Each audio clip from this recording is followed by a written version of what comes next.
Hello, everyone, and welcome to Valorant Challengers North America Week 3, a Challenger season so far that has been a lot of up, down, surprises, and so excited for a 3-day week this week for all of the Valorant madness. My name is Sierra Dawn. Joining me on the analyst desk, we have none other than Roy and Van Silly. Vance, the silly one, how you doing today? Doing great. I just realized that we have a full Canadian desk today. Then we have a Canadian Yes. caster. I think we only have nerds that's just like not part of the crew for today. So this is unfortunate, but at least on the desk we're gonna have a good time. Yeah, but Like, oh yeah. Am I right? Well, that's what I'm talking Let's wrap about, the eh? Oh my goodness. All right. Well, I'm glad that we got all the Canadians together. Roy, another part of our Canadian trio. How are you doing today, friend? I'm doing excellent. I'm ready for some Valorant gameplay. I got called on last second, and I'm here. I'm super excited because we have a yeah. So we're all kind of, you know what? It's amazing. I'm really happy because today's matches are, I mean, it's an insane matchup. There's really no other way to put it. Yeah, there's definitely like a winter sickness going around. I'm also sick, but I saw the matches we had today and I was like, all right, I'm up out of bed. I can't miss this. I'll be watching. See what I did there? All right, looking at this bracket, talking about some of this Valorant madness you can see for this week, is Vance does his best always to throw me off my game. How dare you, Vance? They hired me for that. But hey, Vance, you know what? I don't care about you trying to mess with anything today because we get to see M80 versus TSM, two undefeated teams. Like, hey, I'm hyped. I'm set. I'm here for it. Super psyched about this one. I think this is a true test for both of these organizations to see who really has like that stronghold going into challengers for this split, right? Because we're still under the same conversation that rankers are still in there. And then we thought that maybe it was going to be a Shopify, but that already changed in the very beginning, at least for Shopify Rebellion Black. But for TSM and N80, it feels like with those roster changes that came through into this split for 2025, that they might have had potentially weaker rosters, but they've been looking absolutely phenomenal since their first two games. Yeah, I mean, there's absolutely no question that these orgs are taking a massive risk, right? They're bringing up pretty much unproven talent, quote unquote. Exactly. We say that, but these players have been competing in like the tier 3 circuits. They've been playing in the open tournaments. They've been playing ranked. They're kind of all over, right? But to some people that are at home or some of the viewers, they might not be familiar with some of these players, so they view it as pretty risky. But in my opinion, the players that they have chosen to bring up into these organizations are very good players. They're really strong and they're very specialized and they're very dynamic. And the level of fundamentals that is at where we're at right now in the state of Valorant, it's amazing. And that's something they'll be able to get to prove to more and more of these matches go on. Of course, it's teams that are looking to try and make it to Ascension and try to ascend up. But when you're looking at like Hubert Academy, where it's players trying to prove themselves, there's two different paths up to that pro level, and being able to stand out and really show why you're an important part of the team, there's a lot to it. So start off today for our matches. We got to talk about two of the big orgs, though, that are trying to make their way up to Ascension and have arguably some of the best players that we have here in our challengers, and start talking about M80 going up against TSM. Two orgs and two teams that there's a lot of eyes on going into this season, and two teams here, fans, that really do think like they got the roster, they got the run. One of them will be able to prove it today. For sure. And the thing is, it's crazy to see how M80 are still having great results, despite not having their main duelist that they picked up during the offseason, Sato, to join M80 and play in the split so far. It's been Weedid that's been subbing in, but he's always been a superstar sub. It sucks how it's always bittersweet for any type of role that Weedid is currently playing for any type of team. Like, he's always insane in these matches. Like, he's putting up great numbers as a controller player. He knows exactly what to do. And like, I feel like he always has, you know, that opportunity to get picked up anywhere. But unfortunately, with everything that's going on, he's just like, you know, enjoying whatever he could do. And I think we're blessed to still see him in action. Blessed, I think, is a really good way to be saying it too, because yeah, with Weedid subbing in for the roster still, sometimes too there's questions with the roster. Oh no, there's a sub. Are they going to be at full strength? Roy, what we've gotten to see with this roster, like, I don't know better because like we don't have the comparison with Sato, but like Weedid, like this works so well. This is still such a cohesive roster, and everyone, even if like someone like Okeanos has to go to a different position to make it account and work, it's still working. Yeah, I absolutely love it. I think Weedid brings a level of kind of mid-rounding and sort of this mid-round intuition that you need from him in that role, and I think it sort of fits extremely well. Yeah, there are some questions with how things will pan out when Sato comes in, but I think overall the state of Valorant that they're playing right now is really great, and I think Weedid is like oh, like we have Thanos on our as a substitute player, like how terrible of a thing, right? But like Oh, no. he's like one of the highest added like support flex players, so it's like okay, not bad. But I do completely agree with you. I think this roster, for the level of like inexperience that it is very much overperforming, and it's playing extremely well and to the level that we're kind of expecting from such a premium organization. I mean, even with Thanos as a sub, you still have to have the other players on the team still performing at a high level and still looking at these players. And we wanted to first talk about Okeanos, because this is someone that, after speaking to him in week 1, when Sato does enter the roster, is supposed to be going more to a flex position. Roy, we've gotten to see him more so play this duelist because that's what he was doing before. That's what he can do now with Weeded subbing in. And it's someone who has been performing really, really well these first 2 weeks of Challengers. Yeah, something slight, 2.1 KD, 200 damage per round. Yeah, it's whatever. It's okay. These stats are insane. I've been a big fan of Oki. I've been singing his praises. I think he's an insane player. He's extremely dynamic, and he has something that I think a lot of players is hard to build, and it's just in this relentless internal confidence that just comes from within, and it just shows in the way that he plays the game. Definitely a big grinder for Okeanos for sure. Even when he first started into tier 2, he's always playing like in like those teams that can't really fully qualify into the top 8 or whatnot. But it feels like he's had a redemption point since last year, you know, being able to play with Blinn, showing some numbers and doing a good job actually as a duelist under that Blinn banner. And then now having the opportunity to get picked up by M80. You mentioned it just before here, Roy.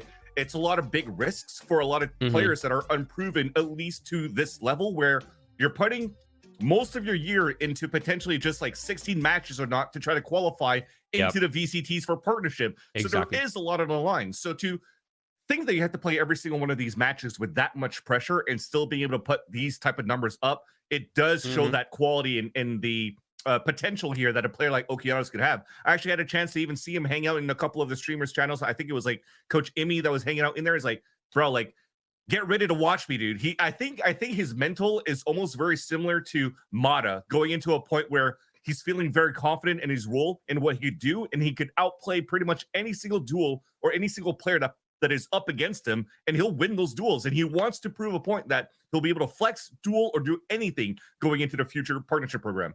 Yeah, absolutely. I think that's a really good point. Everything that you said, I completely agree with. But I mean, even like our opinion doesn't matter when you look at the facts. The facts is he was one of the top performing players in the league throughout all of last year in the duelist role. I think he was second to Mata. So like, yeah, it makes complete sense. He's an insane player. And although he is quote unquote inexperienced, I still think the level of fundamentals is just much higher now. And I think that gap is closed. And really, he's showing that even with all the pressure from the org and the expectations from the public eye, I think he's still playing very, very well. And you also can't forget that you still have great coaching around Drew Sparks and also going into Dawn, right? Psycho to help him out. If you're looking back then for Xset, where Psycho maybe was like the strong point of the strategy around Xset, but he is such a good leader for players that might feel down on some losses and make them understand that a loss is a loss, but the experiences that they gain is super important. So to have somebody behind Okeanos to build him into a certain character as a strong player in and outside of the server, it's great to have as a coaching staff. I already know when Okeanos makes tier 1, you two are going to be the like front row in the crowd, your little signs up, cheering them on. I gotta prop the Vietnamese boys up, you know? I love it. I love it. And we've talked so much about the duelists. We do have a great year for duelists here in Challengers. But we got to talk about other members of the team here as well. I know you guys love Oki, but we got to start talking about the backbones of these teams. And we want to talk about Sentinel player Bao on this roster because, Roy, sometimes the Sentis don't necessarily get all the love that they deserve, but we really need to be talking about them because we have some great duelists. But these Sentinel players this year, I've also been really impressed these last couple of weeks with how they're able to hold it down. Yeah, absolutely. I mean, we haven't really talked much about Bao overall, but I think he's been silently putting up star player performances in the Sentinel and in the controller role. And we have to keep in mind that the Sentinel role is really just the other side of the coin of duelists, right? It's like they're both entry fraggers in one way or another. Just the way it manifests is a little different, but overall it's still a high risk, high reward playstyle. And I think he fits right into that sort of realm. Yeah. Also switch away from, I think, mainly a controller role when he was playing back in like Lemonade Stand or whatnot. So to see him being able to have versatility and understand how to play these different roles in these high value matches is actually quite nice to have. And again, you're just starting the season with a brand new roster, brand new team, brand new system going into M80 at this point as well. And you're just trying to not necessarily always play catch up, but if you understand the fundamentals of how the team is going to work around the map, then you're already set to just put up good numbers. You already see the level of comfort that Bunbao brings into these rounds when he's playing that Sentinel role. So I'm intrigued. I'm looking forward to see more numbers being put up by this guy. But I think overall, because of this meta, there is a huge responsibility on Sentinel players. 100%. So even if there's flashy plays by other, make sure you're keeping an eye for our Senti players today, because you'll be massively impressed with the talent that we have here. But yeah, talking about talent, we got to talk about the other talented team who M80 is going up against today and talk about TSM. TSM roster in our past iterations of Challengers. I mean, Roy, there's been these ups, there's been these downs, but this year, TSM, like, this is looking good. They got that core, they got Vora and Recoil in, and everything seems to be meshing really well. Yeah, I was a little surprised, honestly, because when they picked up Recoil and Vora, I was like, okay, this is it's a little odd, right? At first glance, at least it feels like it. But when you look at the way they play, it makes complete sense. It's a super high fragging roster. There's really no weak link here. There's no low frag in IGL. There's no weak fragging support players. Literally every player in every role here is a threat. Yeah, I think we got to a point too, or at least for me, when I was looking at TSM playing last season, and I'm like, there are moments here where Sim kind of like overheats, but like the spacing is a little bit off, and like the rest of the team can't really follow behind because he's just playing a Neon running forward, right? But I think to that point, he has that opportunity to still overheat now because there's a TSM roster behind him in the backbone that no matter how far behind they are in that spacing, they could still answer back. And I think Vora is probably one of the most impressive ones that I've seen so far. Got to witness the first week when they were playing their opening game, and Vora was looking phenomenal in terms of his calling. And even if the second round he wasn't, or the second map rather, he wasn't really putting numbers up, it's just because he could just chill behind because the rest of the team is just fragging out, and he could just look at the minimap and call whatever he wants, and calls some very, very good mid routing for TSM. So I think this is, again, another team to look out for this year. And I will change my opinion compared to TSM of last year, where I said TSM was more like a gatekeeping team with like a fourth place in there. And we saw that run that they did before they knocked down everybody and got into the Ascension playoffs. But I think this time they have a real shot to make it into even that top two and really win all the way.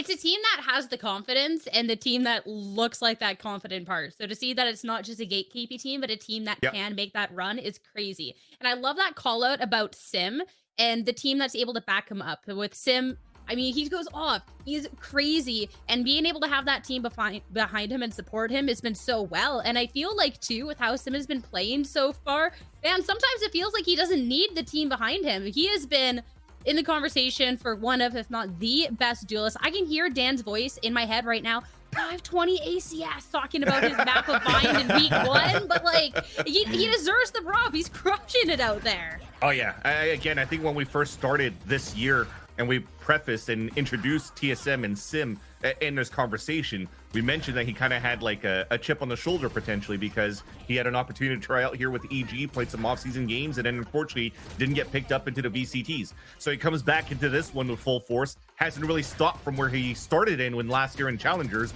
but also you had an opportunity to interview him at the end of these games where he still looks like he's has a very positive mental attitude, and he trusts pretty much in the system and what's given to him. So even if it's like I almost made it and I didn't, he doesn't take that for granted. He's going to use that as a fuel to make sure that he has that opportunity into next year, whether it's with TSM or somebody else. He wants to make it into partnership.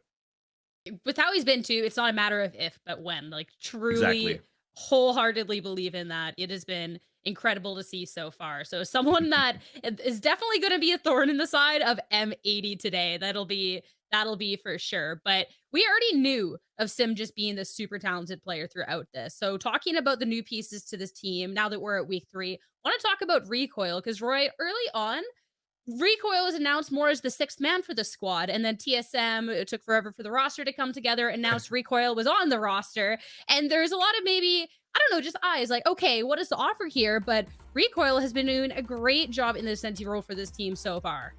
Yeah, I mean, this dude is straight from the trenches, guys, and he's playing insanely well in the Sentinel role. And again, the Sentinel sort of become this like weird, it's like half Sentinel, half controller kind of flexy role right now in the current meta. And I love the fact that they're leaning into this sort of playstyle because again, it fits their style. They have a lot of pressure with the initiator players, and then they have players like Rico who's able to capitalize and able to anchor down the sites. And it seems like the pieces are sort of fitting together nicely for TSM. You're already seeing it whenever they're playing on the attack side. He's really there to try to support the team. And also when he's playing roles like Vice, for example, he's definitely going to be moving forward. Kind of like almost like a deadlock style with the wall watching the flank, and you can just focus on fighting in the forefront with everybody else. But I think Roy brings up a great point on how good he is and how you can rely on him on the defensive side. Even his match last week, he had so many good anchored positions with multi 2Ks. I think it was like 2 or 3 rounds in a row where you can't really penetrate into a site when recoil is anchoring at that spot. And the reason why I say there's a lot of responsibility going into the role of the Sentinel in this meta is if you're playing against a lot of Breach Teo and a Yoru or a Raze, for example, think about the amount of util that's being thrown throughout the site. So you're going to have to be thinking on your toes of knowing where to avoid those positions, but still be in a good spot to actually take down the people trying to run in. So you could drop 2, you die, but at least you gave a player advantage for your team to play the full retake. Yeah, and I absolutely love the fact that you sort of touch on that. And again, he's going up against Bao, who's on the other side of this coin, right? This is this sort of head-to-head between these two players. And again, these players are putting up star player numbers, even when they have duelists that are putting in 200 damage per round. Like, where are all these stats coming from? How does everyone have such high stats? Like, it's absolutely madness. And again, it sort of goes in line with what Vans is talking about, is we're going into such a util heavy meta, so the players that are shining are the ones who are able to find their opportunities within the chaos, within the util combinations, and they seem to be doing just that. Timer's up, Roy. Shut up. Yeah. we gotta move on to the next point, but all right.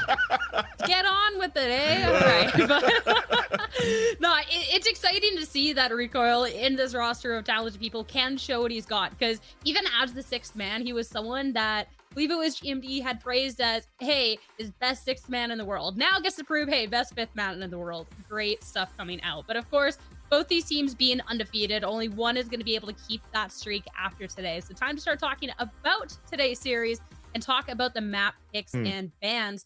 I love too that we get to see a nice little agent pool from each of these with all these maps. And I'm a Fracture enjoyer, Vans. We're kicking it off there first. M80's pick. It's definitely going to be a fun one. I think a lot of people are super excited of the return of Fracture going to this one, and especially with Tejo coming into the fray, right? That's going to help a lot in terms of, oh, there's so many cool trap plays you could do. You could add a lot more pressure, I guess, on your defensive side and a lot more crunches. But the thing is, we haven't seen M80 play it yet, although TSM has won that against Winthrop University. And I feel like with the scoreline that they've been playing at a 13-5, where they were heavily explosive here on the attack side, there's probably a lot of things here that M80 could learn from rather. So I'm intrigued to know what they're going to pull out at this point, but I wouldn't be surprised if we see a mirror matchup around the Teo in the breach, because that's something that M80 also likes to play a lot here, Roy. Yeah, and the weird thing here is that M80 hasn't shown either of the first 2 maps. They haven't shown their Fracture, and they haven't shown their bind. So TSM is really just operating in complete blindness here. They don't really know what to expect from M80. They don't know what meta they're leaning into. And on the other hand, of course, M80 kind of has a bit of a heads up in terms of what TSM, how TSM wants to play and what meta they're leaning into. So I think there's a slight veto advantage here for the person that hasn't shown those maps. I think the other thing, though, is even if you're operating in a darkness here for TSM on Vine, it's still fine because it's still the map that you've been wanting to play the most anyways for TSM.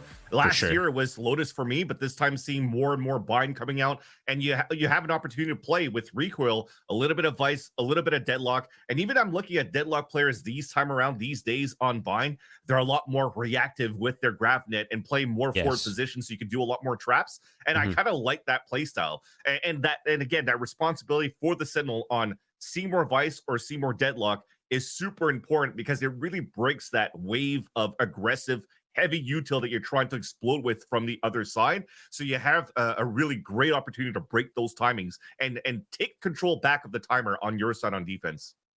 We'll be able to dive back into agents in just a second here, but before we go down too far that rabbit hole, gotta talk about our predictions. No, man, great analysis. Never apologize for delivering some great analysis on the desk. So sorry. It's true. We did. That's fair. That's fair. Sorry. But all right. Predictions for today's series. See if we're unified on this or how we're feeling about this. I'm a little worried after the map vetoes because of everything what was said, but it seems like fans, we're on the same wavelength. Roy, you're the majority here, but for the desk, you're the odd one out. Yeah, outlier Roy, defend yourself now. So I speak for me and the people, Elaine and Lemon. M80, it's just my instinct. My coin. I really do feel like M80 is a really well-structured team. I've been very impressed with how they've played in their first 2 matches. TSM, although they have won both matches, it looked a little bit dicey at certain times and a little bit dysfunctional. And I feel like overall M80 just has the more optimized bullet train here. For me, I'm probably gonna have to give it to TSM because I'm still trying to figure out how M80 is gonna try to fit into a system with a lot of players that, yes, have been playing a lot of duelist overall, and especially seeing Fracture at the very beginning. I want to know what B-Dog's going to do. Is he going to play a little bit more controller at this point? So overall, I feel that, yes, they want to come out with a trump card in this first map against TSM on their map pick of Fracture. But with TSM's comfort pick and how good they are in their roles, they might still topple this and get the upset over M80. See, this is, if anything, this would be the most coin flippy one of all because I think this was 100%. so close. 100%. But TSM, I don't know. With the new IGL and figuring things out, I think they're only going to scale and become better. So I believe in the vision of this team, and I'm excited. But I think regardless, it's going to be a fantastic match as we head into our agent select, so we can start getting underway with Fracture. And you're having some great yap before about the agent. So now as we're looking into Fracture for real. To circle back, we were talking about potential of a mirror composition out, both teams potentially leaning into the Tejo. Yeah, exactly. And I think that's why trying to see what we could do here for the duelist role, I think you're still going to give that over to Oki. Maybe bring some Rays in there, maybe some Neon at the same time, which they could actually try to do. I think they've tried to do that on Haven, where they added a little bit of Tejo and Breach with a Neon, if I'm not mistaken. So I wouldn't be surprised to see that a little bit more coming out, and he's going to play the Rays instead, which I'm still very good with it too. I'm down with the Rays here. I'm down with the Rays. We talked about the Sentis too, Roy, going into this. Bao bringing out a little bit more of the Vice recoil on that KJ. Thoughts? Yeah, I feel like the KJ is just so hard to play right now in the current meta, to be honest. I'd much rather see a Cypher, obviously, but again, it's stylistic choices. It's really up to them how they want to play. I'm sure they've factored into the fact that there's just so much utility available via the Tejo, via the Raids, via the Breach, right? So hopefully they have some kind of solution. And of course, Vice provides a little bit more dynamic stopping power, a little bit less easy to predict, and a little bit harder to just like, default break the utility with your own explosives and whatnot. So I think overall it's a pretty good matchup, but I'm slightly leaning towards M80's meta. Okay, well, M80, TSM, 2 undefeated teams so far. It's time to head into our very first map for Fracture. So he's going to be starting off the series right and head over to your casters, Nerds and Lemon. Take it away. Oh, let's get her done, Amy. I can't do it as well as Roy does, and I'm glad because we're all going to be entertained. We got 2 juggernaut organizations in Challengers scene, M80 and TSM, fresh off a rebuild or fresh off of upgrades, gunning to continue their hot streak, Nerds. They are. They're gunning to do it. I'm excited to see it. Right? The desk talked about the agent select, and in my mind, I am really hyped to see, because Recoil has a variety of Sentinels in their pool, and I was expecting to see something different. So seeing the KJ, in my mind, I'm excited to see how they sort of play them, because old KJ on Fracture was really fun for me. You can get a lot of control, especially with the splits, because when the attack side comes in, it's split into 2 different areas, and we already see with the overhead shot, the attack side lined up for the take on Arcade. These are 2 teams clashing. It was really hard to predict this, just TSM proven from last season. And then this rebuild, though, M80, you heard from Roy just how structured, how much of a well-oiled machine they look. It's 3-on-2 now in pistol for TSM. They are a little bit split. They are established on site, and Weeded lurks in the shadows, and Bao won't be able to join him in this case, but it's really coming down to the remnants of both teams. Now what Spike planted is just Weeded with the right click. It's the convergence from the offense that collides into M80. Weeded pop it off ever as always. But unfortunately, the solo outplays are not strong enough. The fight towards Arcade was just won out by TSM. Right on the tail end of it, you could just see all of the assist line for TSM as they've just been grouped up and layers upon that. Going into the next round, though, we do see buy-ups here. They're going to buy 3 rifles into a JMD, and Recoil going to be playing further back, setting themselves up. Recoil out to contest space. And that's the beauty of having Recoil on the KJ early on, is you can set that up and get some early info. Yeah, you just had also Recoil that was set up for a lurk, went on ropes, joined back the team. TSM just gonna play this front to back. And I've already begun to start taking that space on the off angle though. Sim looking for opening picks, but it is M80 striking first. They are taking a lot of damage. I mean, look at B-Dog, he's at 2 HP, and TSM still need to get on their feet and most importantly, comfortable to plant. And they do, all thanks to the smoke set up by GMD. Tried to go through tunnel, this did not work. Now they have a solid setup on site. This retake's gonna be, well, not impossible considering the weaponry. GMD's stunned like multiple times now, but on the off angle, he's got teammates. And Sim has been one of the best duelists to watch from last year. And he's proving just how good he can be outside of that neon meta and front facing against M80. 3 versus 2 retake. M80 just isn't gonna have the time, hoping to just get some orbs going, but TSM have a very strong start on Fracture. Oh yeah. Managed to carry over 2 rifles, 3. Recoil picking it up as well. And that was the beauty of their composition and the buy-up that they have.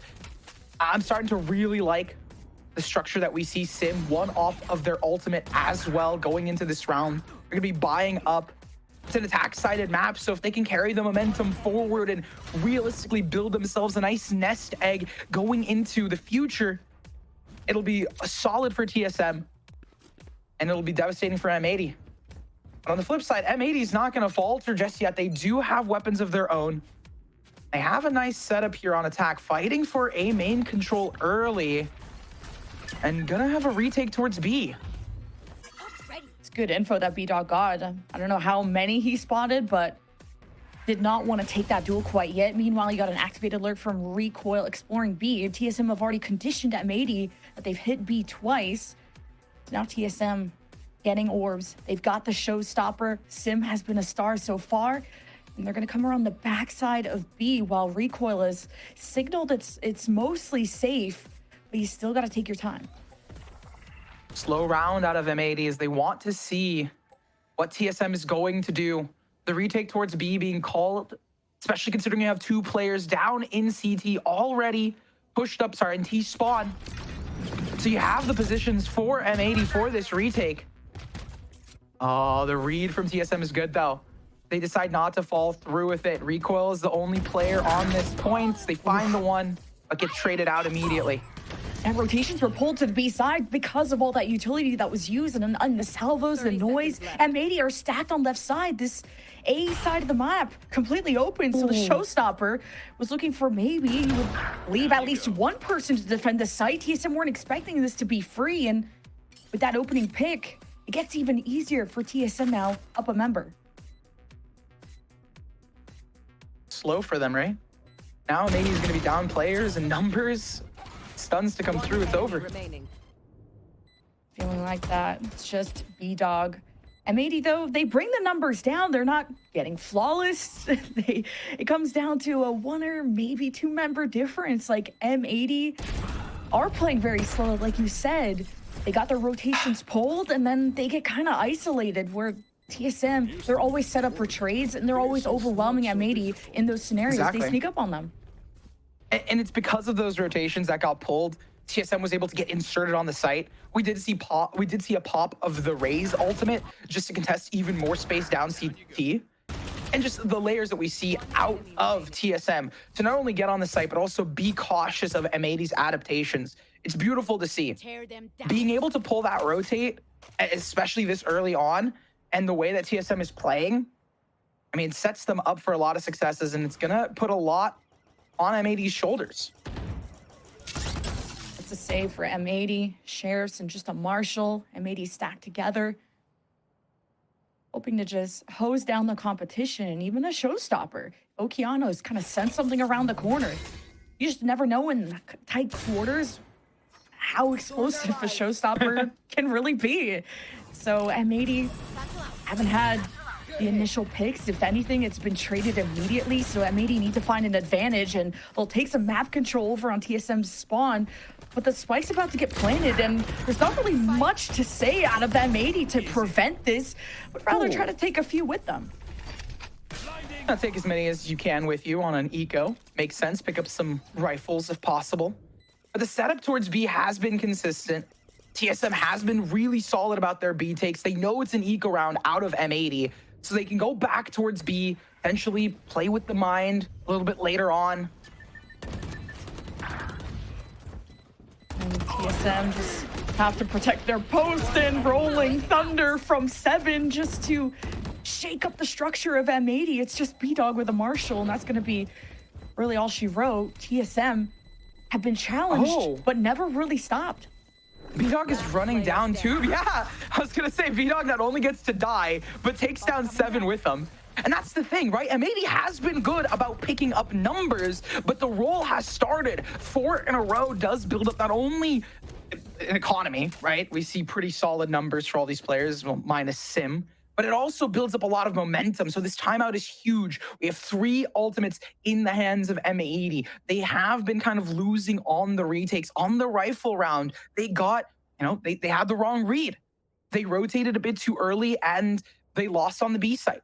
So they're definitely going to be talking about not only the B retakes, how they're going to use their ultimates, but how, TSM has been kind of taking a lot of space where with really solid reads.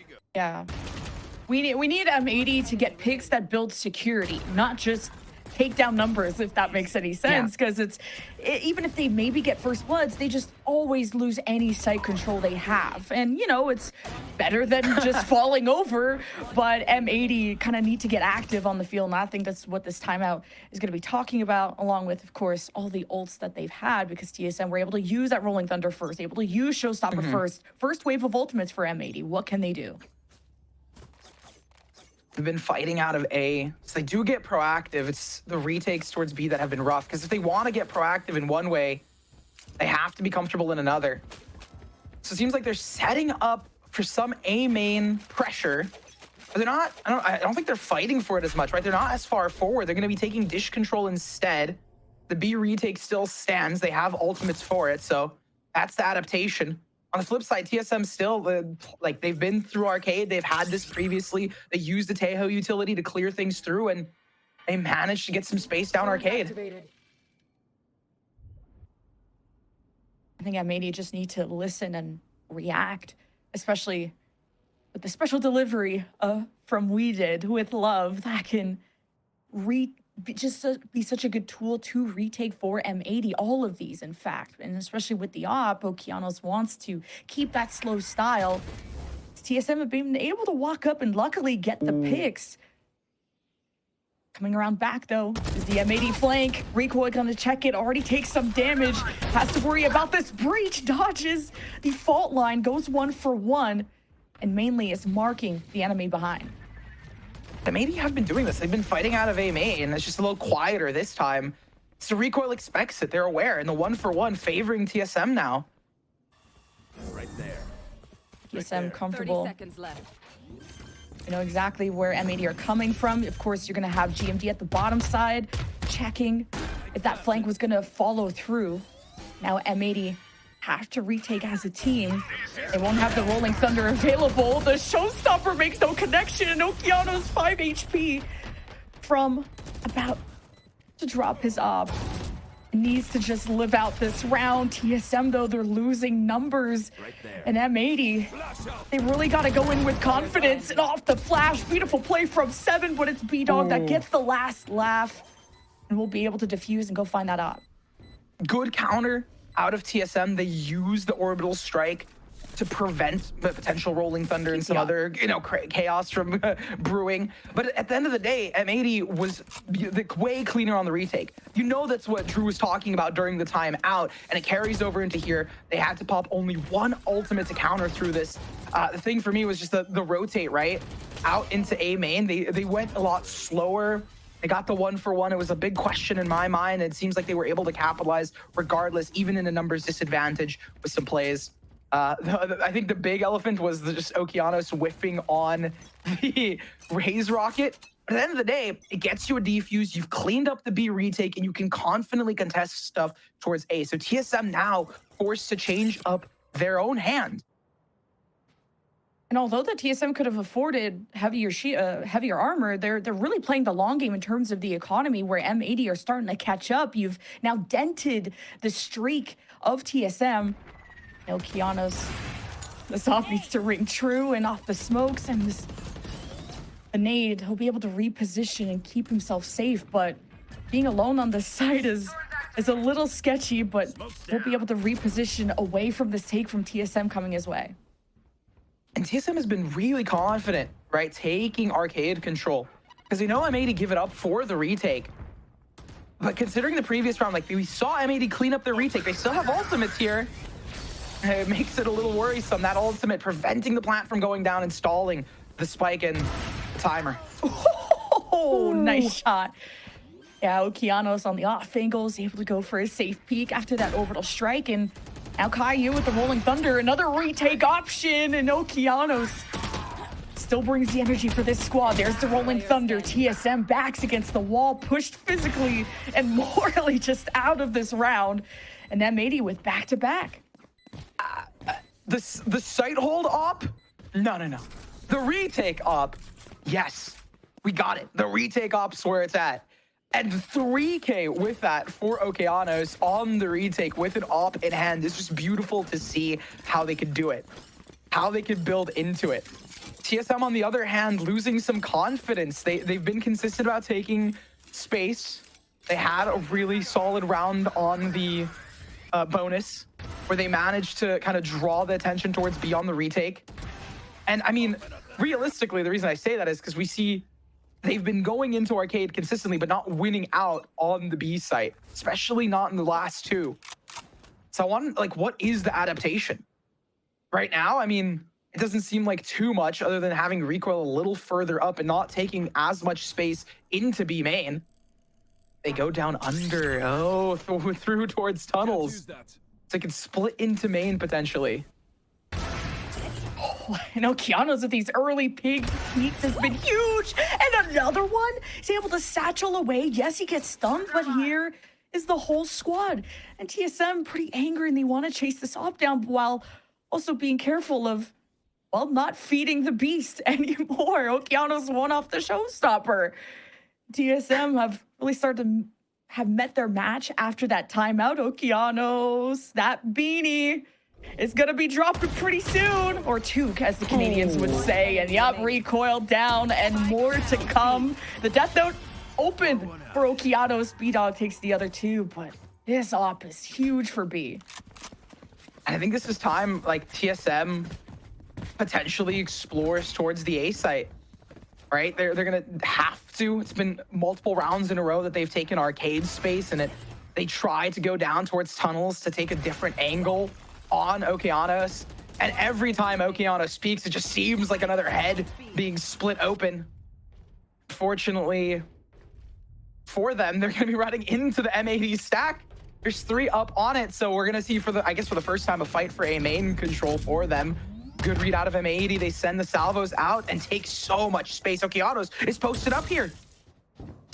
Ooh, the drone did just get killed. Satchel, showstopper, M80 trying to respond with their own, but it's Okeanos that wins the matchup and keeps the op. That's what's important. M80 stacked. What a read at this A main spot. TSM gonna abandon this. I mean, back to B, right? That's plan B. It was plan A, and unfortunately, plan A did not work. Okeanos was set up for it. M80 was prepared for the change-up after a couple rounds of contesting arcade. It's like, hey, they've got to change something up here. TSM are rotating exactly the way that M80 want. They blocked them off of A main. They delayed them with the Vice wall at B main. So surely M80 see this coming. TSM gonna wrap all the way around. They have the lockdown too, so there's great options to secure map control. Starting now with the lockdown, M80, and that's the reason Roy pointed out that Killjoy may not be good in this meta, especially because of how prominent Heiho is. Yeah, that's the one concern I had as well. You want to flush that utility out. And get the Vice ult out. TSM limited in how they can even fire back. Okeanos, by the way, like back-to-back rounds where he's had a 3K with the op. M80 woke up out of hibernation. I don't know, but I'm here.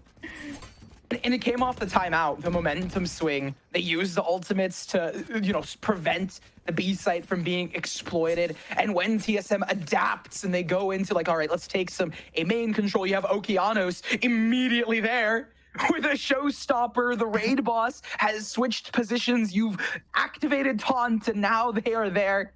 We get to see a little bit into NBG and Winthrop as they are, wow, NBG doing a lot on Abyss, but back towards this game, it's heating up 4-4, and we need to see a change out of TSM. Now, they could go into reactive defaults to just try and find some information out of M80, maybe if they have any protocols for an A hit, but at the end of the day, there's got to be like a bit more structure to it, right? Nibs is going to be, talking to this team and saying like, hey guys, B isn't working out for us. A main was a little bit hard. We know that Okeanos, we might want to try and avoid them in some cases, like small little pieces like that of this puzzle that they need to put back together if they want some rounds in this half.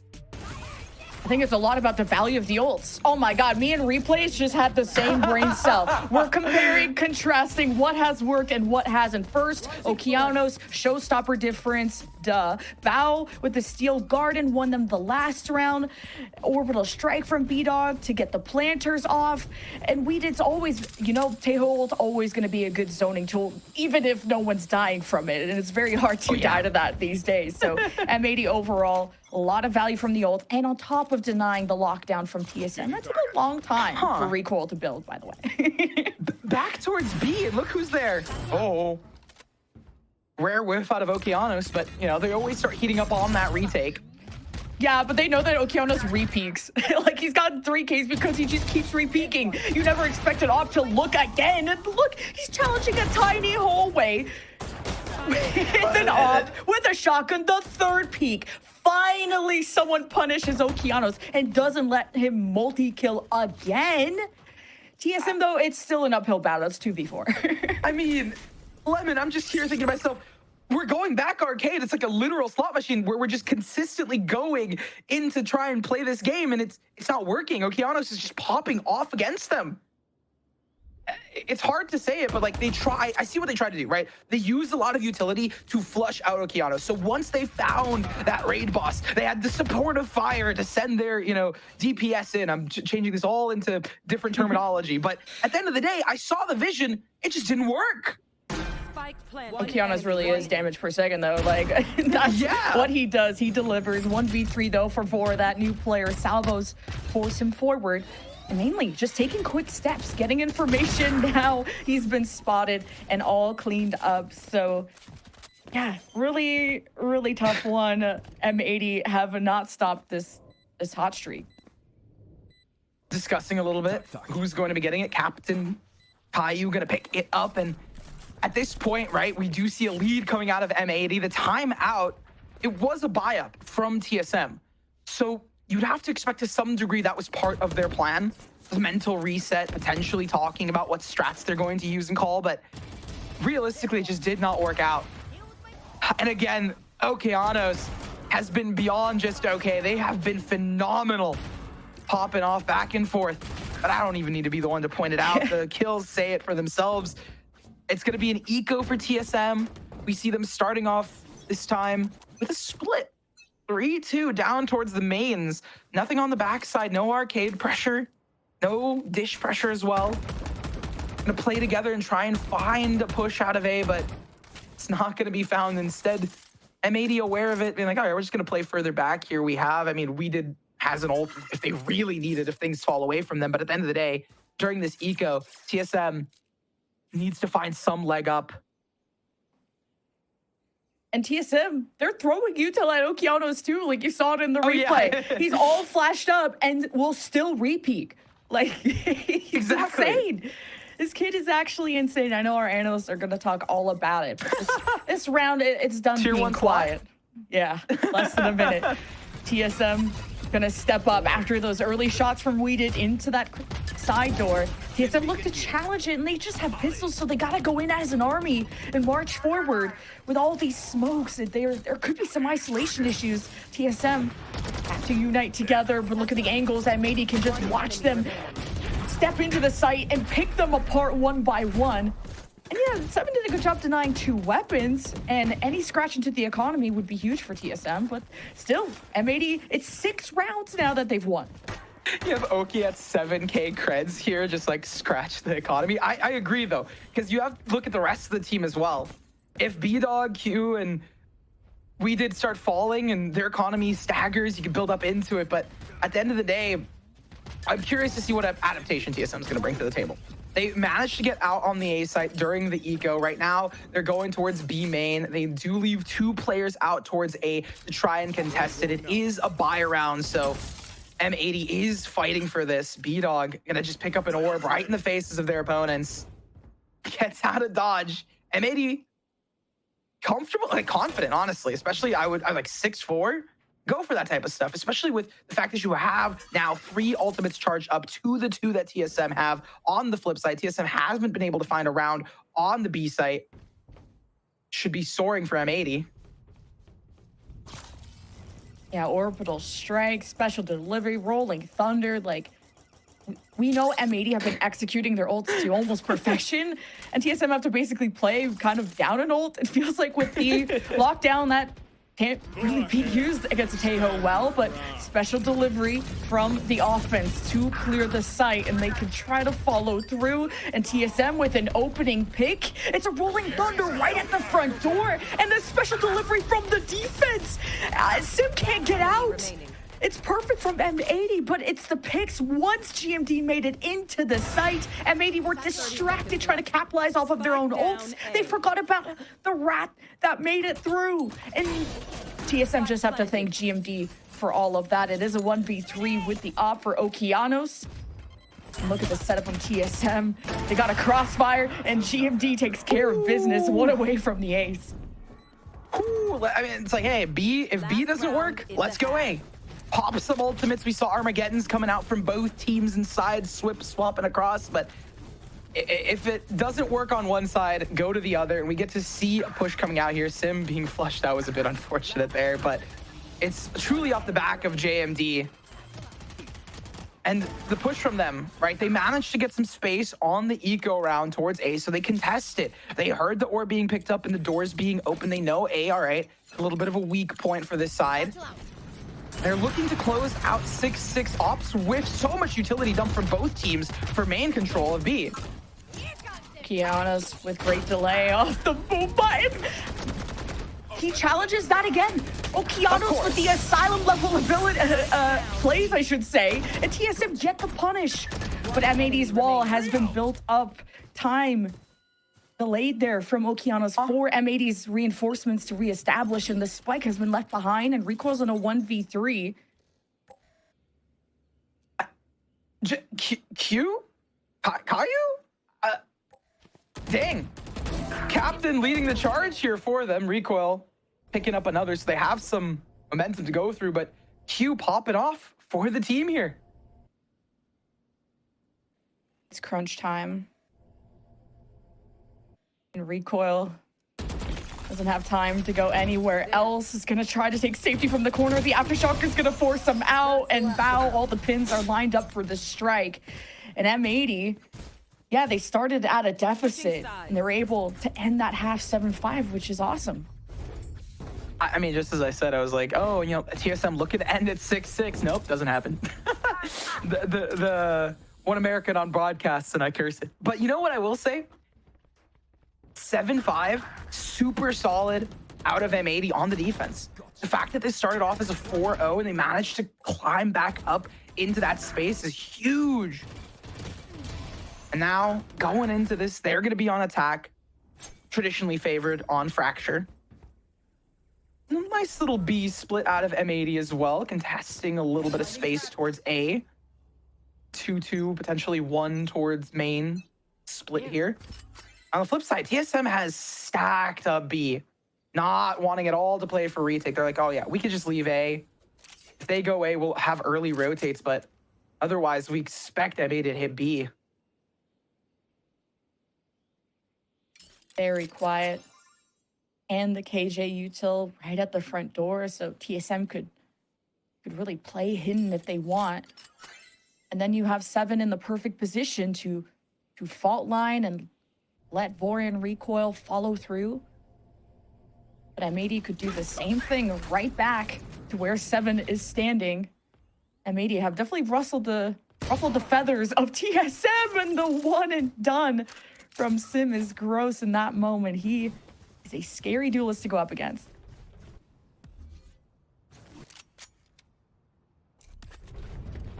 I mean, pistol starts, and this is all going to be for TSM, right? If they can pick this up, they can get themselves 7-7, the ones that they lost. But at this point, they're going to have to trust in their A retake. And I said at the beginning, right? They're leaving A for it. Let's see how it goes. The paint shell pops the delay, and setup looks nice. What a nade! I get Skyer there in the corner. And this is all numbers all day for TSM. Retake ensues, but the salvos placed by Weeded, drawing them into this close quarters fight. But Weeded is ready to lock in, and at the off angle, B-Dog assists. It's 2v1 with just GMD, who's on the defuse. Did they hear it? They did, but he's gonna stick it, and TSM take pistol. What a roller coaster. What a roller coaster there. We see TSM group up team fight into a main. So the retake protocol, beautiful, right? Let's fight together. We have the paint shells to stop. They find an early one off paint shells. The TSM has that. We see them start losing out in the team fight, in the trades, in the mechanics. But at the end of the day, the objective was the key, because there's just a defuse coming out for JMD. And Weeded, unfortunately, they've been carrying on their shoulders. They've been getting these frags of 3K on the round, but could not close the fourth near the very end. TSM looking to tie our first game. And it's an M80 map pick. But this was a TSM that, mollywopped Winthrop 13-5 on this. With a different result against Trust and Plug, but still, M80 got to take this seriously. Smoke about to dissipate. The elbow out. We'll get to keep it for now. But he's spotting. He's got the backup of his team, and TSM want to chomp down at multiple angles. And the smokes is the only thing separating Sim between Val. He gets around the corner in time. Sim is on the hunt. Easy kill. And with the weapons that TSM have, it's just a matter of time. Just one sheriff, and it's Okeanos, and he'll do as much as he can with it. Already finding GMD. The fuse will be tapped, and good zoning for M80 to try and deny the defuse, but the numbers tell a different story. Good proactivity out of Vora.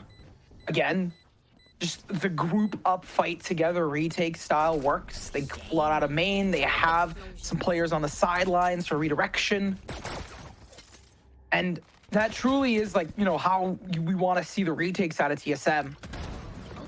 Unfortunate timing on Bao, and there it is. Vora getting active down tower, but they didn't buy up, like we saw. They don't have 3 rifles carried into this, so it's going to be a little weaker of a bonus in comparison. But on the defense, it makes sense, right? They could play a lot more sedentary. Ultimates being brewed up, though. Weeded 1 away from Armageddon. An early Armageddon, especially on the attack side here, could be great, not only for zoning, but preventing the defuse from being popped. And they found so much value with it in these brawls that happen at A main. Depending on TSM knows what they know. They may just want to avoid A entirely, but Outlaw pick from Recoil. And you got the smokes in place, the KJ util on B side. There's a lot of good delay, but I felt like the Vice was much stronger at the delay. And that's what caused so many issues for TSM on their offense, but Spike is on its way. I mean, again, like I said, you just play more reactive. None other than Recoil, bouncing back, playing it slow. Be on the take slowly. They have some pressure. It's a little bit of a trap, though, unfortunately, for Bao. Bao again, an unfortunate outcome of timing. No, if Weeded's there, the sun is as well. The fault line. Uh-oh. TSM, they're just sandwiching M80. We're trying to wrap around. GMD has been on 1-2 today, but it's the chemistry from M80 that claps back. So the multi-kills from GMD were able to get themselves to a 2v2, but the Spike is traveling to the other side of the world, and they're pivoting to A. 13 seconds left. They're going to have to get that plant. They don't have the speed boost from B-Dog to give yourself a boost, but unfortunately, for the side of TSM, the plant goes down. A split to come through and a rocket to be popped. Sim ready to challenge anything, and the 360 rocket doesn't happen this time, but now you know where Bao is, and that's info that Recoil can work with. And where did that flash come from? I don't know, but let's try to draw them towards you. Right into the Outlaw there. And now knows where this last player is. Had to drop from the high ground. Recoil needs to take care of business very soon. Time is running out. Has to reload, and what a dance. And the tango is won by Bao. Honestly, though, I would say M80 won the round. TSM won the... I don't even know what analogy to make here, because the economy is stacked for the side of TSM right now. That was an eco round, a light eco round at that. So again, being on the defense, playing it slow, allowing M80 to come into you, it's huge for them. And Bao was so close to going down. There was a matter of a couple of bullets, the old right click type beat. But at the end of the day, right?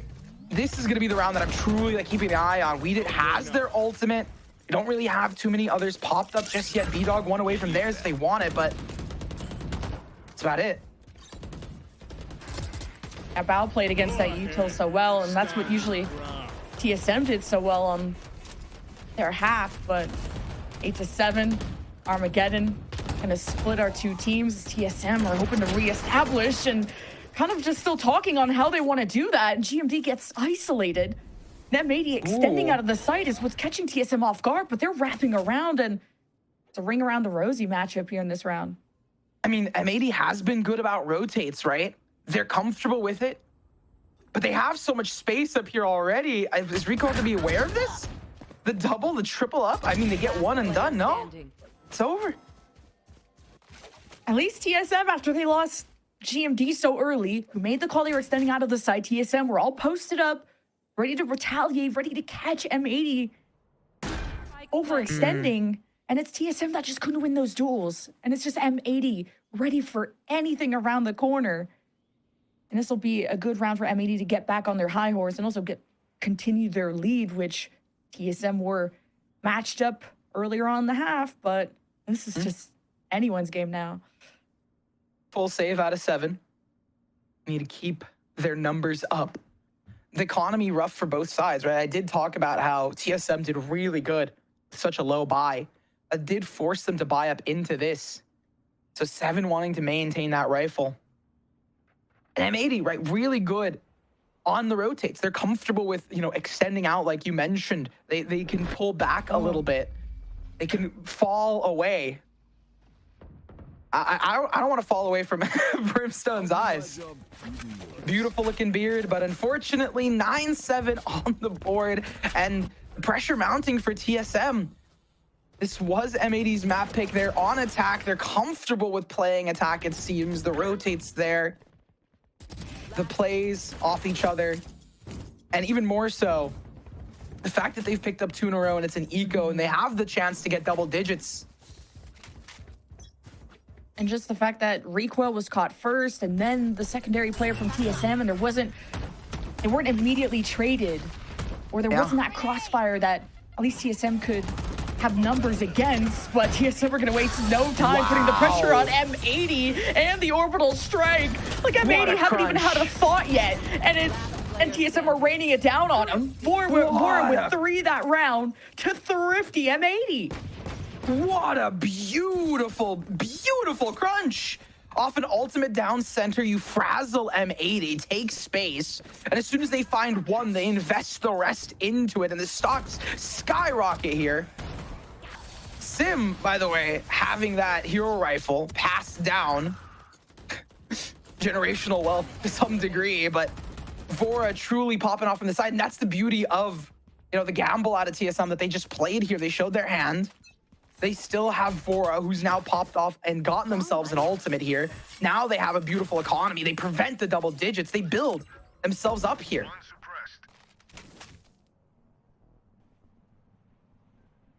And now with that Armageddon, TSM feel very confident about their hold at A. And with the forward smokes in place, you're forcing M80 to have to use util to clear things out. But M80 had their plan set for B. That was a Marshall just being annoying. It's B-Dog. But sometimes that's part of it. Just getting the nice 101 tag or preventing a player from re-peeking into an angle. They know the position of this turret. They want it gone. Just waiting to see if those rotates were coming for We Did to help with that, yeah. I was going to say, they're very comfortable on the rotate, right? They don't feel like they need to go into one area. They can fast exec with low time and still have the comfortability of a team. We see Sand being taken. Armageddon in hand. Oh, now M80 are ready to make some noise, and they had the drone so early because of those forward smokes from GMD, so they've lost all confidence in A. Are they giving OK? Now they pivoted to B. GMD will make sure that A will not be touched, but the hit is there, and TSM have 2 around the corner, and it's B-Dog that already denies 1. It's Vora.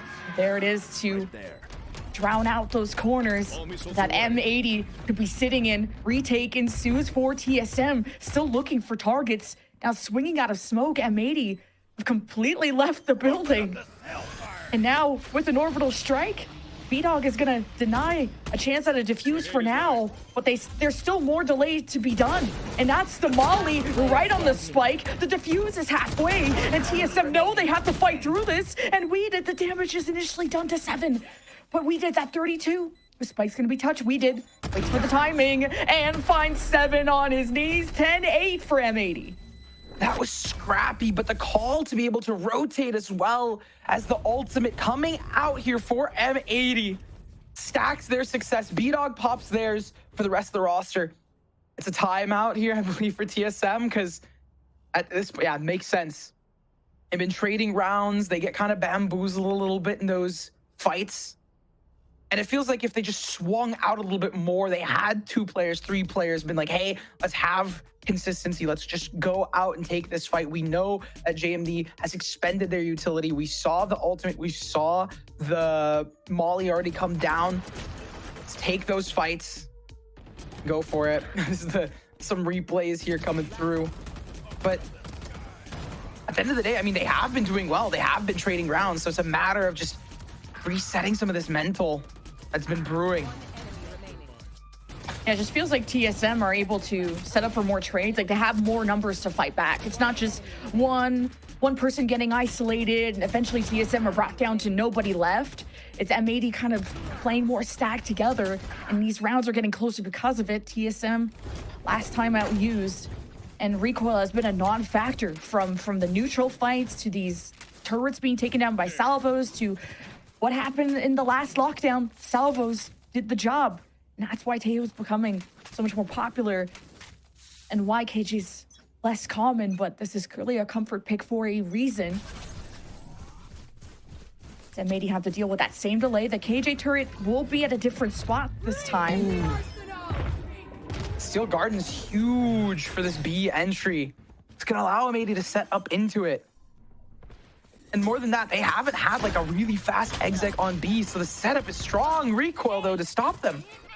Okeanos early went in confident. They had the better weapons. They probably got hit by Steel Garden. Just jump at them, and TSM being more aware of these jumps from Okeanos.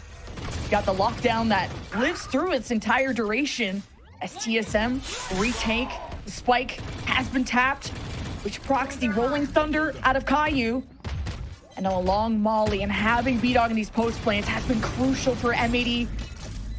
And on top of having Vice, I forgot about them. There's just, you can't touch the spike without dying. And Bao is gonna prove that exactly right. Bora, last one left, just gonna go down with the spike, and M80's post planes have been untouchable.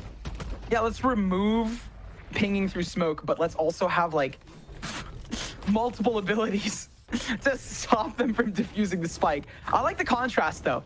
And like you said, literally just seconds ago, it seems like in the post plans, M80, the spike is untouchable.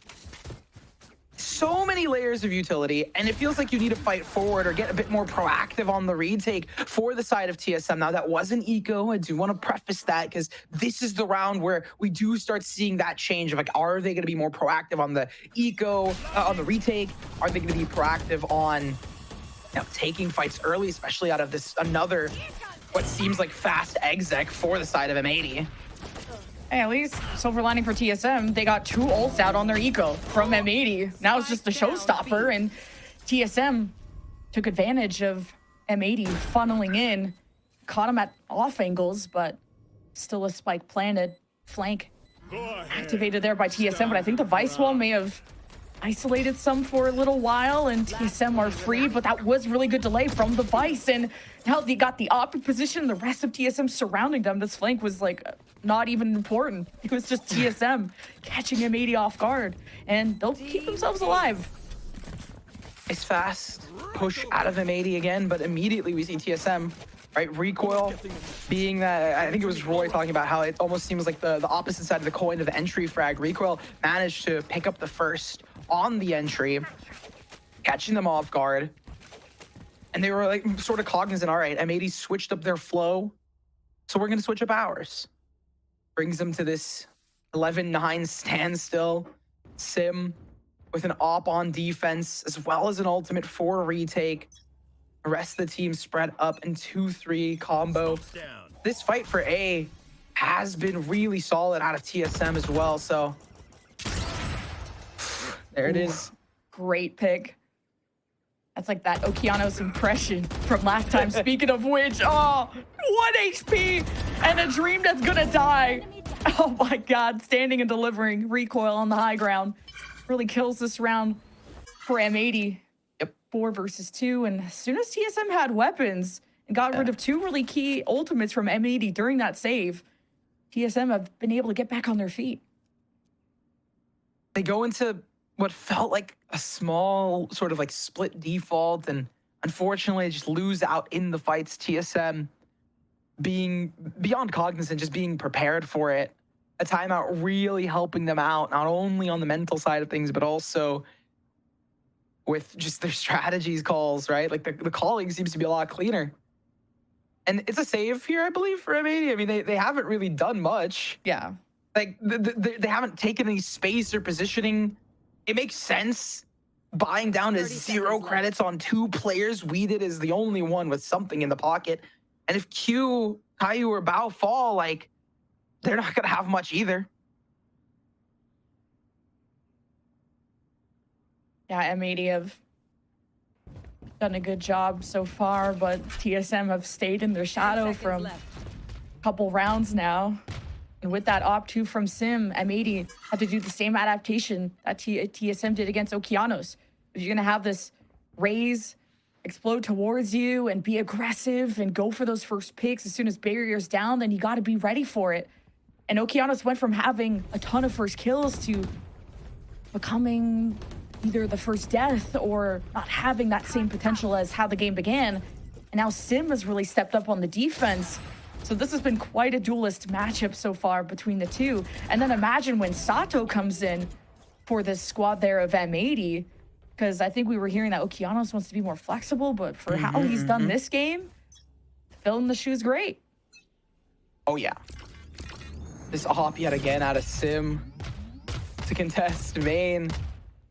We do see a little bit of a spread. But M80 hasn't taken too much map control. Just waiting to see what TSM does instead. Oh, this walk up out of TSM. Oh, B-Dog. Spooky. Uh-oh. Like butter. Oh, jeez. It's a good thing B-Dog hits that shot. That's a tough one against the rifles that TSM have, and would have been nice if it was just the one flank, but a TSM going in twos, going in pairs, will try to deny any rifles from being picked up, or at least if they can. Kind of mixed situation for M80. Now they hope to escort their spike carrier forward and deal with the problem behind.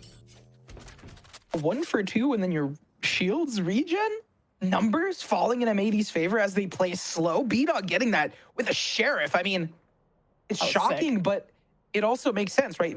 M80 was playing slow because they knew TSM has been, getting reactive, getting out into their faces, preventing a player like Okeanos to thrive.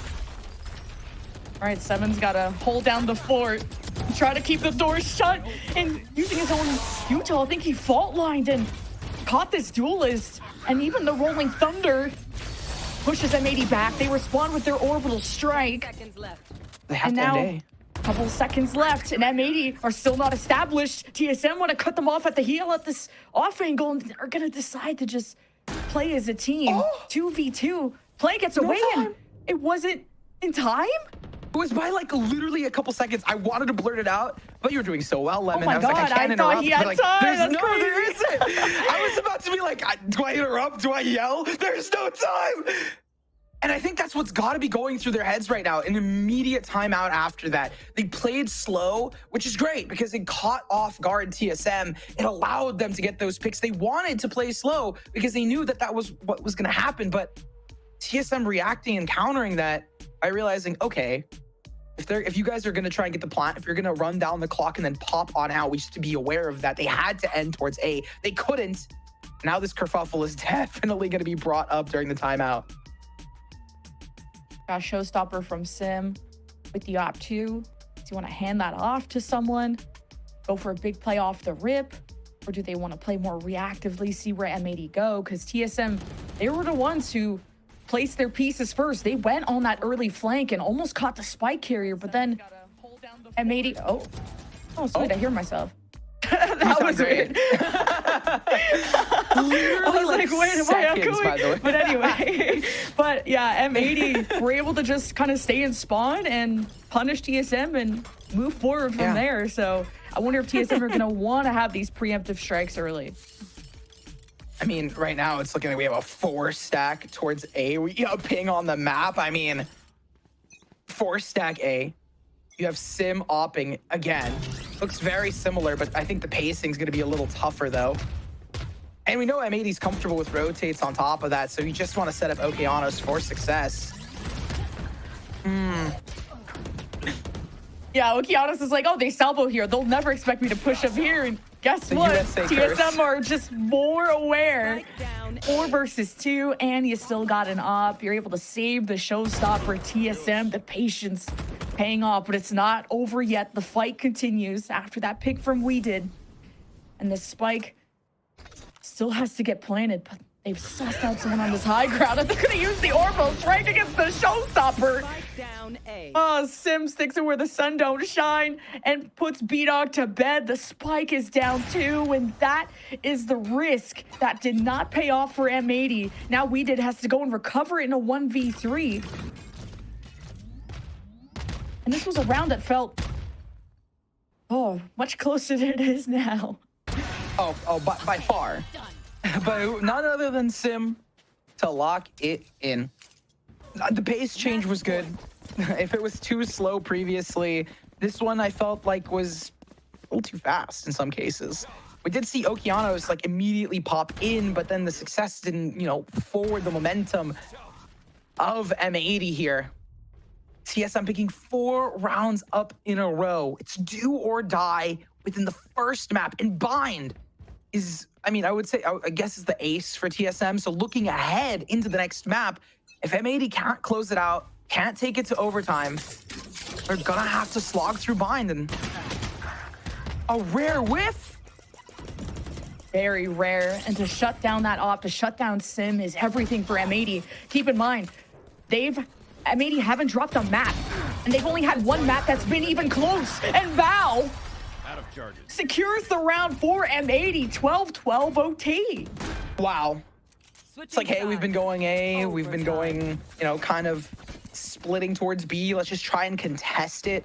We know Sim posts up with op, send the Razorvines out.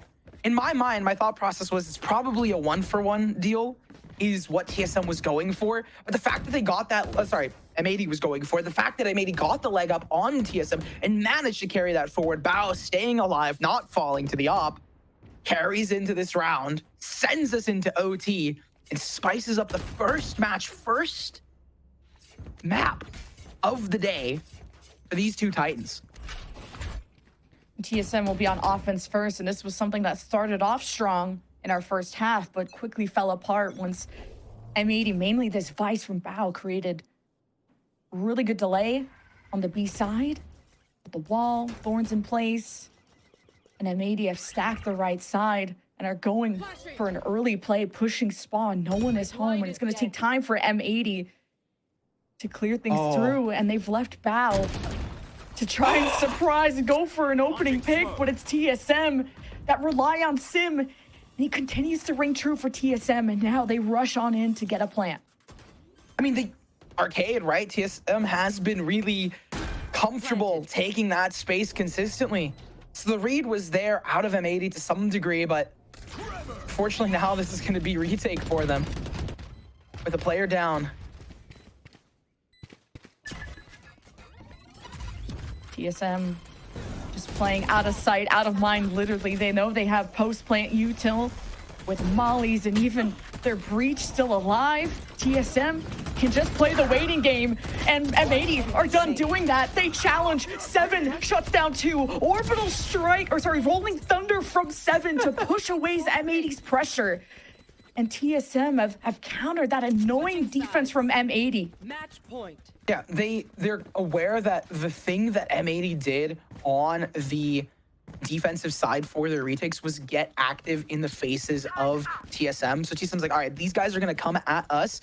Let us instead immediately apply a lot of pressure. 7 was there alongside Vora. We saw the stun. We saw the, salvos come through, push them off the ultimate. Just adding a cherry on top of a already beautiful Sunday.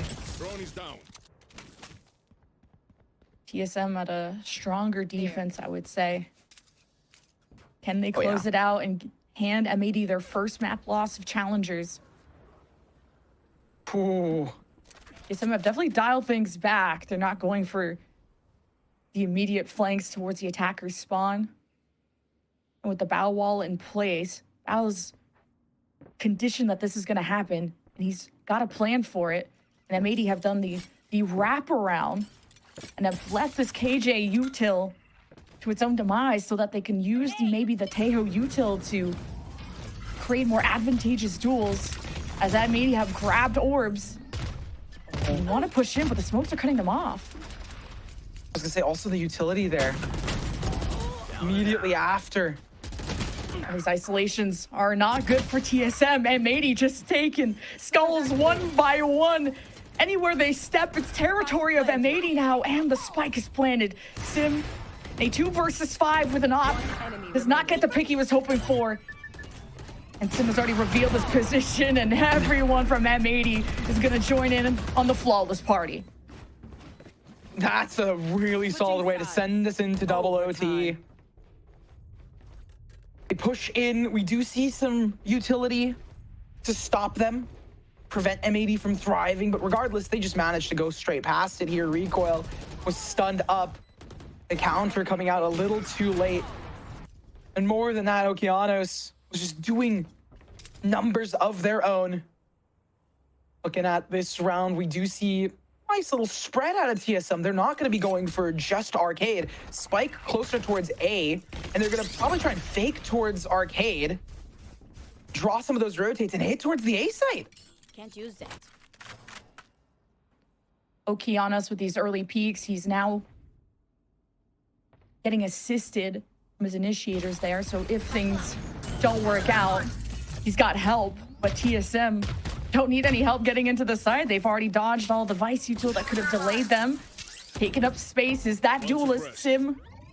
Taking some damage. And he'll step forward past the smokes and even sit in it to try and catch M80 off guard. Spike will be planted. Here comes M80 from the offensive spawn. And gatekeeping is GMD, and he has an important job. He's going to try and hold back, delay with the molly. He's got Vora on off angle, and right behind his recoil, so they don't stack together. Get blown up by a fault line or something. Either way, M80. Oh, it's some good shots, but better out of TSM. The teamwork, the setup. M80 caught off guard. That's TSM with possibly another attacking round under their belt. Bow can't do much. TSM again, using the fact that they have been going consistently towards Arcade to their advantage, getting on the A site. And then from there, the cookie just crumbles apart. Not hearing, not seeing too much from the extremities, realizing, all right, the fault line has come through. We haven't contested other space here. We have someone push towards CT. They have to be going towards main and immediately crunch on them. M80 talking about their retake protocols here. All right, TSM goofed us. How are we going to bounce back here on not only the defensive side, but also potentially talking about closing out this map, seeing if they can get it. But TSM, they're the ones that are positioned to be closing out this map. So this timeout can help them as well. I think it's going to come down to which defense can win a round in overtime, because so far it's been offensive success. And it's been a lot about these clutch moments of these multi-kills and these first picks out of the duelists. So we'll see once we jump into this next round after the timeout what M80 will do on their attack, and whether they want to have that kind of quieter round where they stand still, wait for TSM to be eager, or do M80 want to take fate in their own hands? And they'll be at a deficit, so match point for TSM.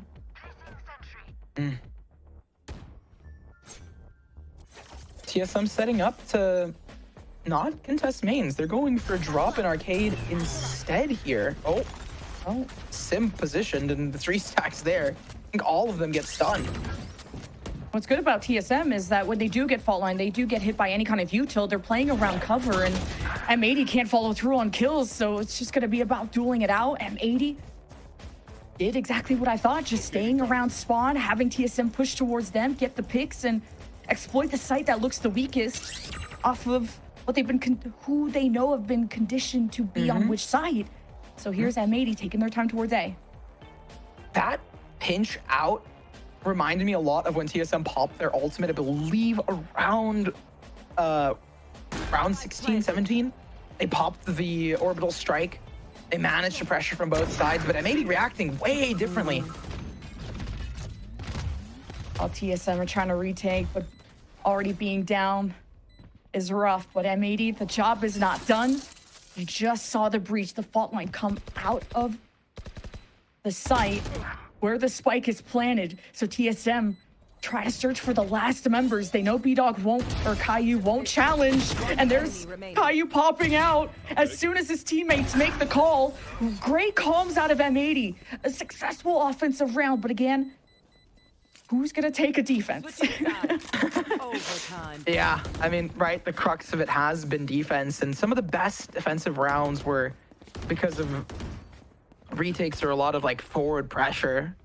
So it's a matter of finding the right mix against your opponent, like how the attack is gonna play. And we saw, right, what was a very solid round, but immediately the read out of M80.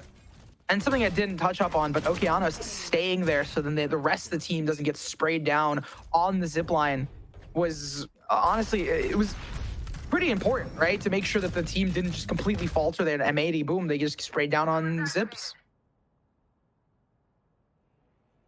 You consistently, I guess I'm like, yeah, win a defensive round, but also consistently win offense. And how many times can TSM reinvent the wheel. I think last time they wrapped around the backside of B, trying to avoid the Vice util, and finding out where that is going to be key. And that's now split between B and A, and mainly to catch the wraparound from TSM. So M80 are always ready to adapt, but are they ready to overcome? TSM are 3-2 split right now as they converge into A off the action there of Sim satcheling in. Now with the smokes in place, TSM have a secure spot, but an early fault line, M80 with salvos too, and TSM just spraying through smoke, pressuring M80 back. Now popping out on the flank. It's going to be up to Recoil to keep them in check, and now TSM have 3 set up at this front door. And it's B-Dog and Friend trying to make their mark, and TSM, just once they're established, these post plants are insane. 1v3 for B-Dog though, or until it'll be another offensive round 1, and there it is for TSM, 15-14. The fracture that never ends. Sim just went into CT, popped some heads, popped out, popped some more, got on out and got some more. And it seems like the most interesting Valorant nursery rhyme, but at the end of the day, it's just kind of how well they've played. So much utility was used. They got proactive. We see Sand's control immediately countered. So the back and forth between them is there. A war of attrition on attack. And M80 back on the back foot in the fight. So TSM, considering that TSM have this leg up in the momentum, they are the ones who, usually get match point before M80. It's gotta be tough on the M80 squad. Oh, hearing how close Sim is though, TSM are almost using Sim as bait. M80 heard how close that was. They're trying to go for a fault line or something to shake up that duelist. But TSM had 2 on the off angle to help Sim out. That results in a first pick for the defense, but still a successful plant somehow for M80, who wrapped all the way around across the map. Now here we go. We have Okeanos standing at the top, king of the hill against Sim. Smokes in place. TSM, though, have a lane to push through, and it's unobscure. Bao at the open angle, shut down by 7. Bao just stared in defeat. And this could be TSM closing out the map, finally, a defense that could be successful. Molly on the high ground. The spike halfway, 2v2. Bora in the middle of the chaos picks up 1. The defuse about to be completed, and Caillou could not prevent it. TSM take the first map win against M80. Oh my gosh. And I was just at the edge of my seat because you're like, it could be locked in. And I'm like, but there's so much utility. But the timing was just not there. And the fact that we only had 2 players up, Okeanos seemed like almost needed to do just a touch more. And right as I touch up on the point of, hey, TSM has been the team that is up on the match point consistently, so it's going to be a lot easier for them. They're the ones who carry it across the line. TSM picking up their opponent's map pick in overtime, 16-15, and they're heading into Bind, a map that they have been historically strong on. It is insanity, right? It's beautiful to see out of them, and a point that I think you touched up on previously, the first map that M80 lost. Yeah, and out of the 4 maps they did play, only one of them was even close. M80 had been wiping the floor with everybody and respectable teams like YFP. But TSM, they have the majority of their core, 3/5 of their team have been together for ages. And now with these new upgrades, the utilization of the Vice, it's been amazing to see how creative, but also how resilient they've been. Because M80 just hot streaked against them in that first half. It was 7-5. It was insane. And TSM, the timeouts and how they were able to turn it all around was amazing. We got another map coming up, though. We're going to throw to a break. And after this, we'll hear from the desk. So don't go anywhere.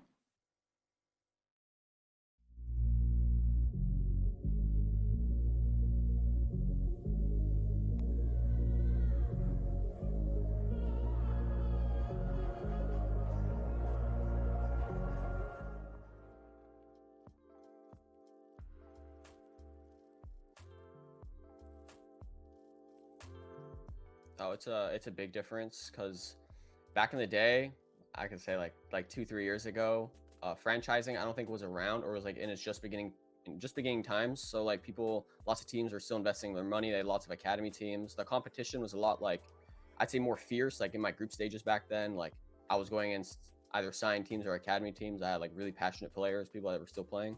A lot that have quit now. That's the big difference now is like I don't see half of these tournaments being like being played. A lot of teams are pulled out, and this tier 2 scene is kind of like the top of our talent. Instead of playing in all these other tournaments, we're only really seen in like these VCLs or these tier 2 tournaments. And I think that's the biggest difference is the competition is more not scarce, but it's more like tightly knit. Like in these teams, like these 16 teams are like where all of tier 2 has ended up over the course of a couple of years, and that's the biggest difference I see. I don't think it was like that big of a difference. I played a lot of ranked for years. I competed before in a team environment, so like you kind of just need to understand how to work your role and how to work around other people. And if you have that down, you're like able to take criticism and learn. I think it's actually not very difficult. It's just you just gotta drop the ego and grind. You know what I mean? You just gotta try and work around your teammates and try and work together. You're a team. No one's against each other. And I think with how my personality is, I think I meshed into most teams pretty well. And you know, these guys liked me. They liked what I bring to the team. And I think it's not too difficult if you know what I mean. If you just mesh well in any team, it's pretty easy to fit in.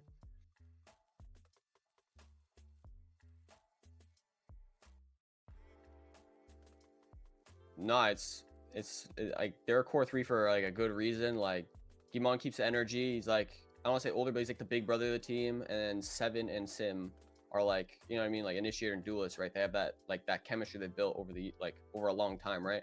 It's like a good core 3 to have. You have the guy who like keeps everyone in check and balances emotions, and then the 2 people that are just insane fraggers mechanically. Like these are like the tier 2 gatekeepers, as some people would say.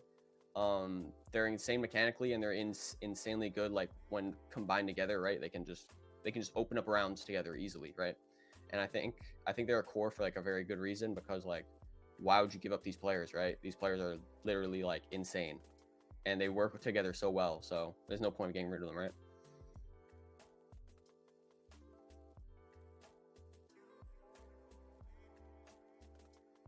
I agree.